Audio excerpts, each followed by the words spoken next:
7, 8, 9, 10. Everybody's okay? Sound check. One balance, okay? Let's do that.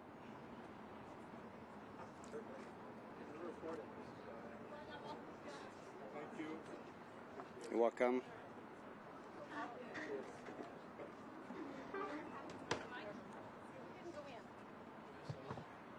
I didn't get one. I didn't get a question. Okay, so that's the question, Mike. I'm going to ask one and I'll ask. I won't.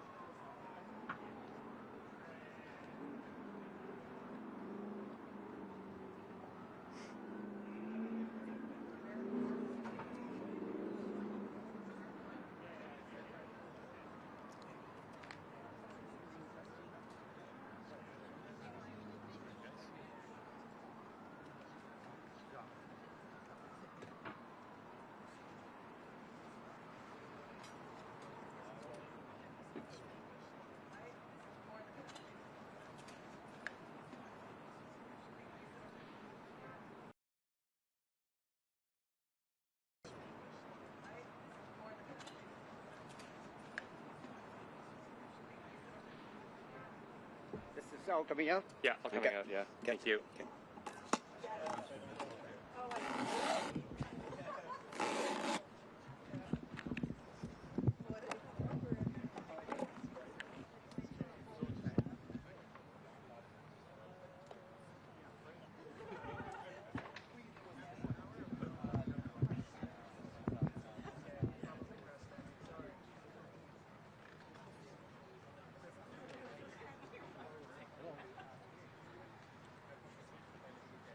Thanks, man.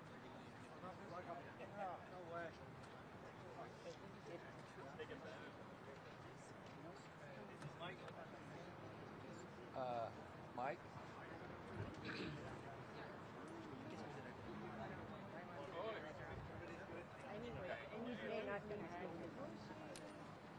No answer from MCR, but I'm up on 3-1.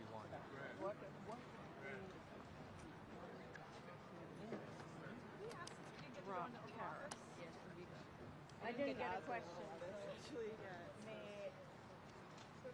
I'll give you one. I'll give you one. Jump ahead of me. But I mean, you gotta catch a question in the Oval Office. Yeah, but we're not going to listen. I'm not going to negotiate with you to get a question. Whoever got to the front, we tried. We were all trying. There was no CBC in the Oval Office. See, because Tom got two questions to the president. Could we just ask one question each was public together? Yes, sure. You mean one question, no follow-up? Is that what you're saying? The question would follow together. Who are you asking? And he? You want to be the first two questions? We don't have to do the first two questions.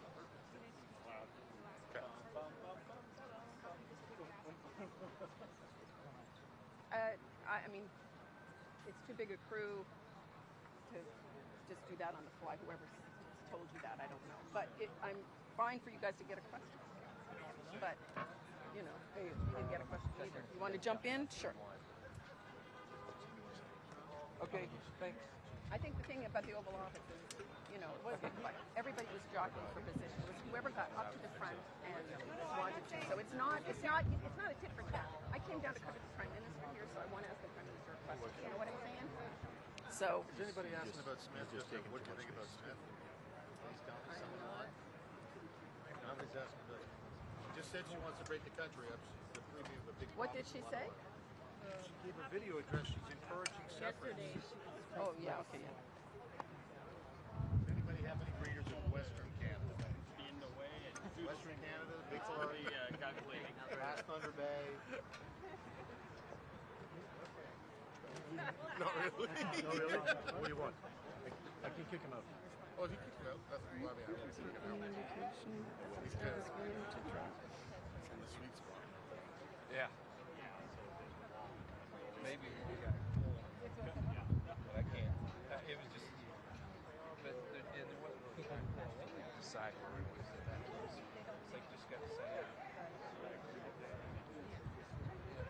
And they're like. If we can get him to move, they'll put him in.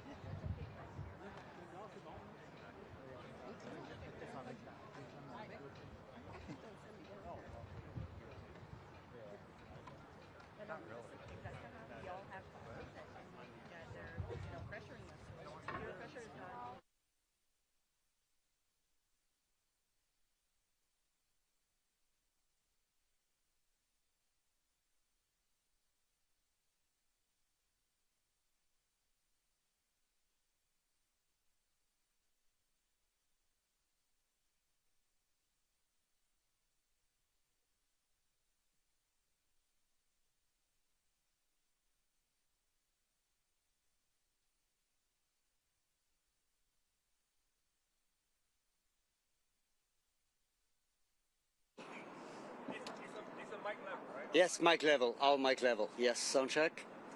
1, 2, sound check. 1, 2, 3, 4, 5, 6, 7, 8, 9, 10. That might be the last sound check. 1, 2, 3, 4, 5, 6, 7, 8, 9, 10. Sound check 1, 2, 3, 4, 5, 6, 7, 8, 9, 10. Sound check 1, 2, 3, 4, 5, 6, 7, 8, 9, 10. Sound check 1, 2, 3, 4, 5, 6, 7, 8, 9, 10. Everybody okay? You good? Okay.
Good afternoon, everyone. Bonjour tout le monde.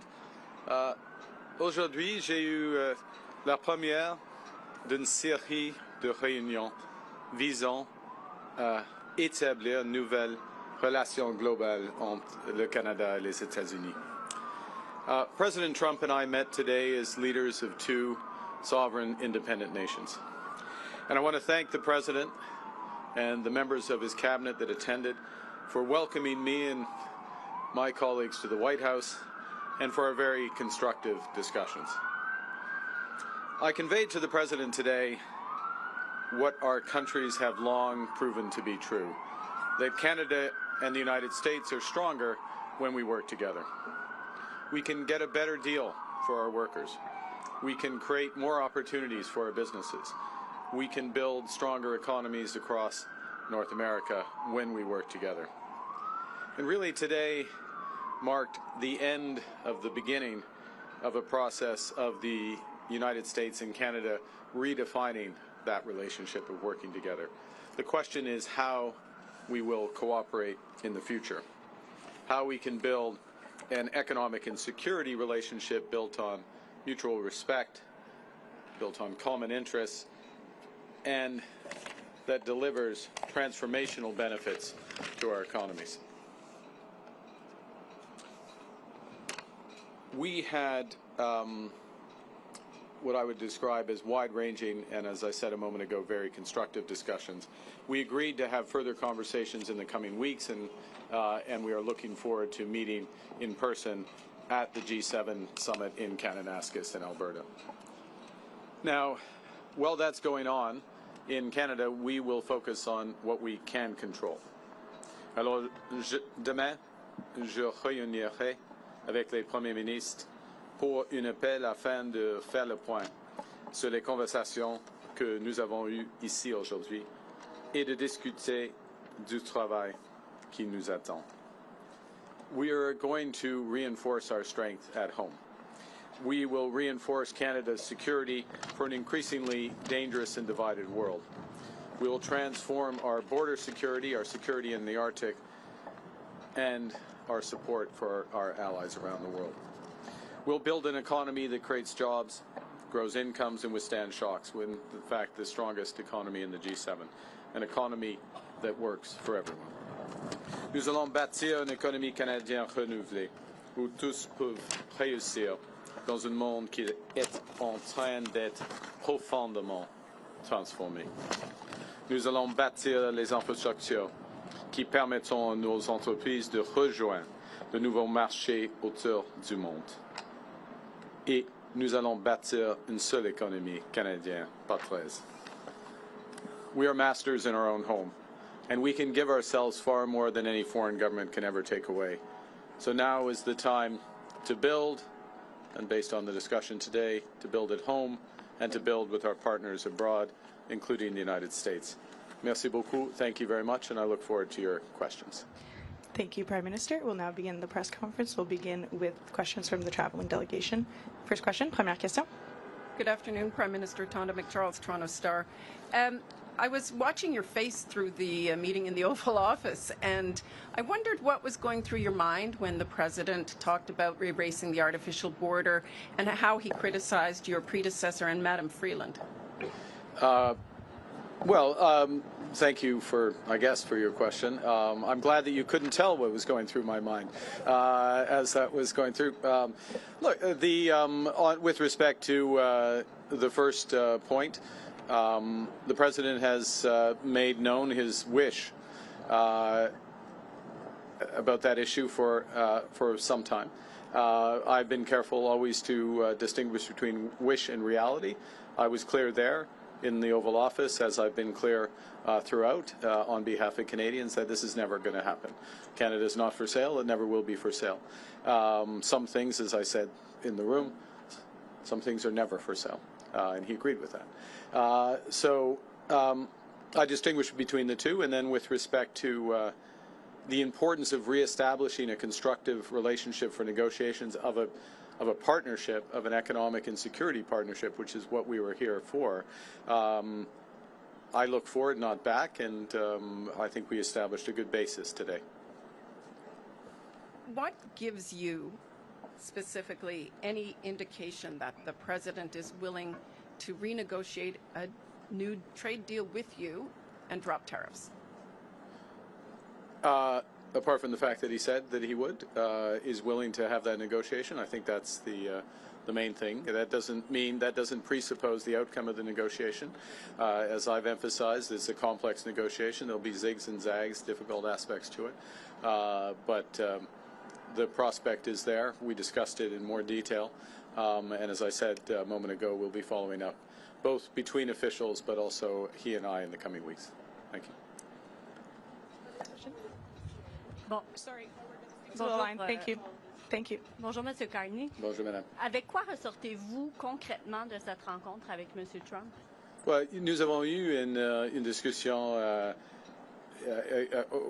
à travers des sujets géopolitiques et des sujets et des enjeux qui impliquent les relations commerciales du Canada et des États-Unis. Nous avons un trajet concret nous avons eu un échange des perspectives en ce qui concerne les tarifs, les objectifs stratégiques des États-Unis, les objectifs stratégiques du Canada. Et il y a plusieurs enjeux sur lesquels on peut avancer les discussions. Alors, il y a un plan qui existe et une volonté qui existe entre les deux pays d'avancer les discussions. Mais il n'y a pas de décision sur n'importe quel tarif aujourd'hui. Quand il a été question, quand on a posé la question à M. Trump sur les tarifs, s'il avait l'intention, si vous pouviez faire quelque chose pour les lever, pour les supprimer, il a dit non. Comment est-ce que vous l'interprétez? Ce n'était pas une surprise pour moi. Pas du tout. Non, pas du tout, parce qu'il c'est une situation très complexe. Hein. Il y a plusieurs tarifs. Il y a des liens entre les initiatives américaines. Il y a un monde qui est plus dangereux et divisé. Et il y a des liens entre nos relations sécuritaires et nos relations économiques. Alors, il n'y a pas une initiative canadienne qui peut changer cette situation. C'est la raison pour laquelle il faut avoir des discussions globales. Ce que je voulais dire, c'est qu'il faut s'attendre encore à ce que plusieurs mois, dans les prochains mois, ça reste. Là. On verra. Non, on verra. On verra combien de temps ça va prendre. Prochaine question. C'est pas nécessairement comme ça. Hi, Prime Minister. Joanna Smith from The Logic. At one point during the meeting in the Oval Office, the President, when talking about the tariffs and talking about a deal, also made very clear that when it comes to autos, his goal is to have car makers make them in the U.S. and for the tariffs to not make any economical sense to be made in Canada anymore. Do you anticipate lifting tariffs on autos at any point? And what did you tell him in the room about that topic? Well, we had discussion about all the major issues in the room, so to speak, in the lunch afterwards, including autos, and specifically, without going into the full details, the strategic position of the North American auto industry, or more specifically, the Canadian-U.S. auto industry, versus foreign competition, including from Asia, and how that could be enhanced. I and the Canadian government, and I would say the Canadian auto industry, I would actually say the auto industry as a whole, is of the view that Canada, the Canadian auto workers, Canadian auto companies, Canadian parts companies, Canadian steel, Canadian aluminum, all play an important role in enhancing the competitiveness of American auto companies. So we will continue to press that case and look for an arrangement that takes full advantage of it for the benefit of the United States, but of course, from our perspective, very much for the benefit of Canada. And what did he ask you about China in your closed-door meetings, and what did you tell him? That's why they're closed door.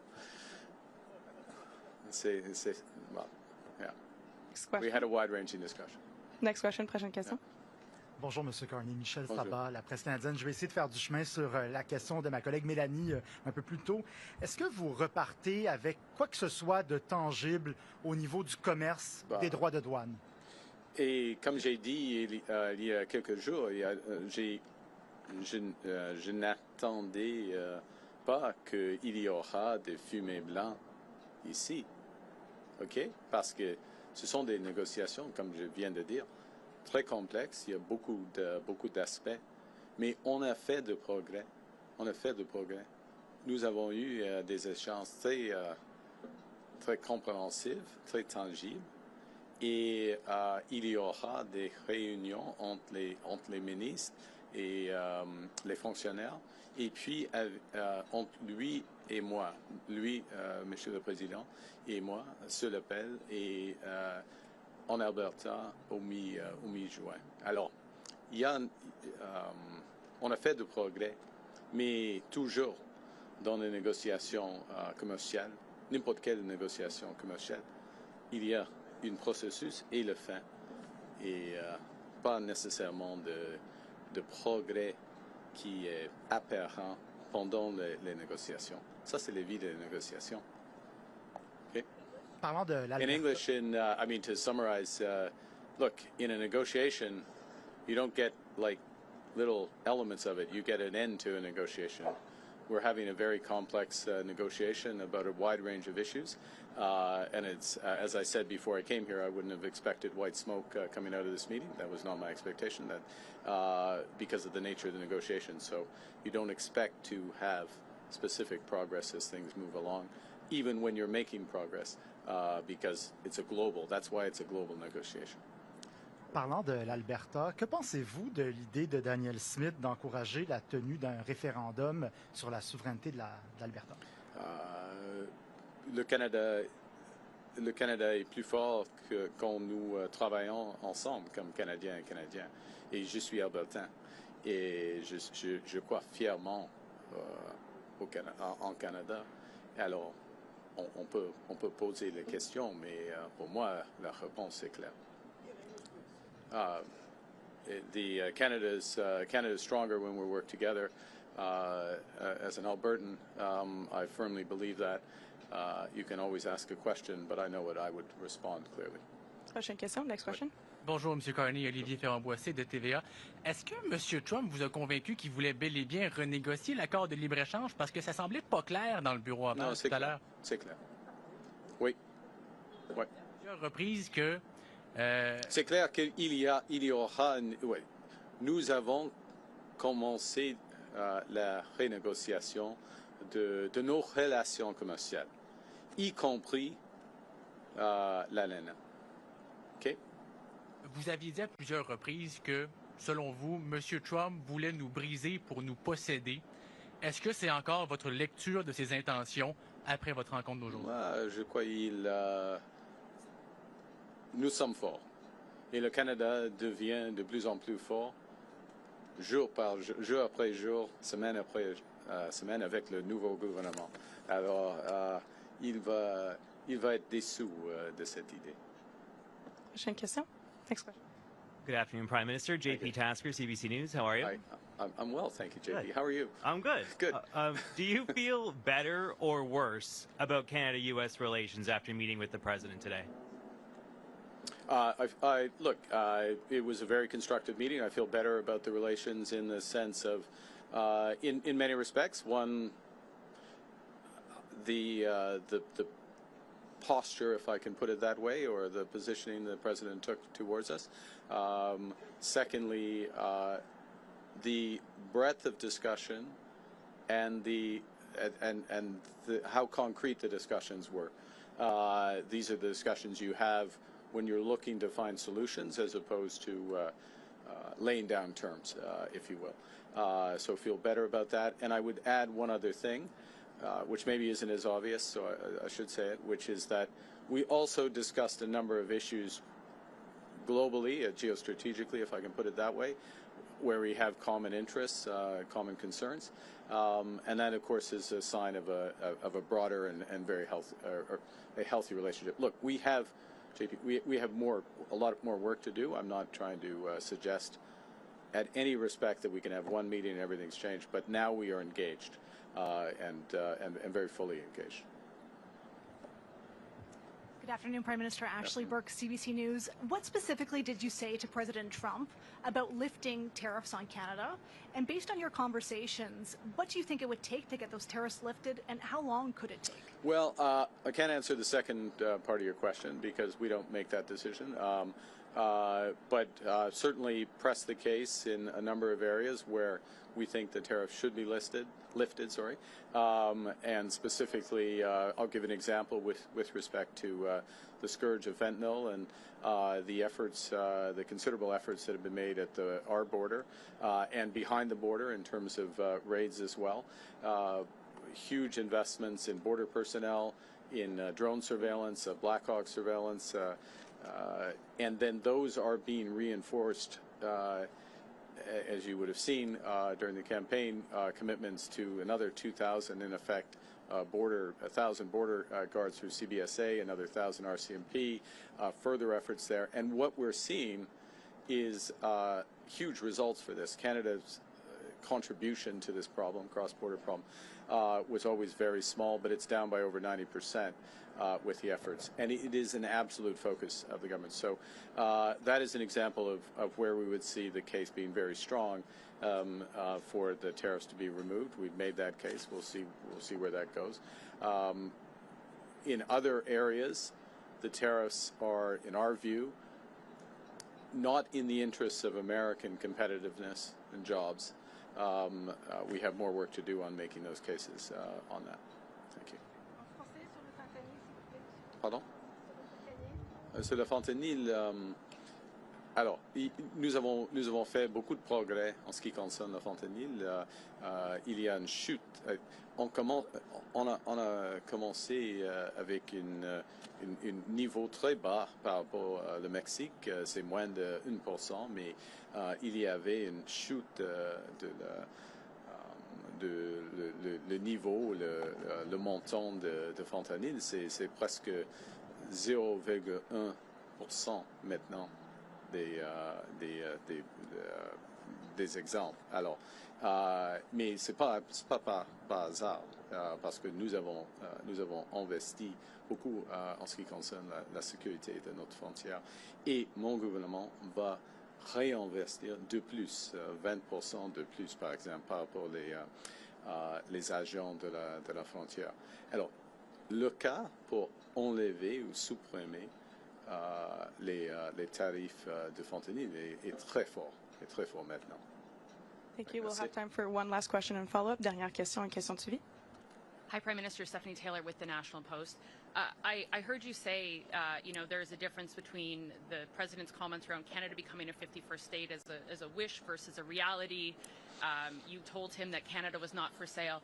But many Canadians are offended and deeply angered by the fact that he keeps repeating this comment. So have you asked the President to stop calling Canada the 51st state? Yes. Today. Okay, specifically, what did you ask him? Exactly what you just said. But what words did you use? How did you ask him? Look, I gave you an answer. Do you have a follow-up? No. What was his answer? Well, we'll look. I don't know. He's the president. He's his own person. I would go back to showing the difference between a wish and a reality.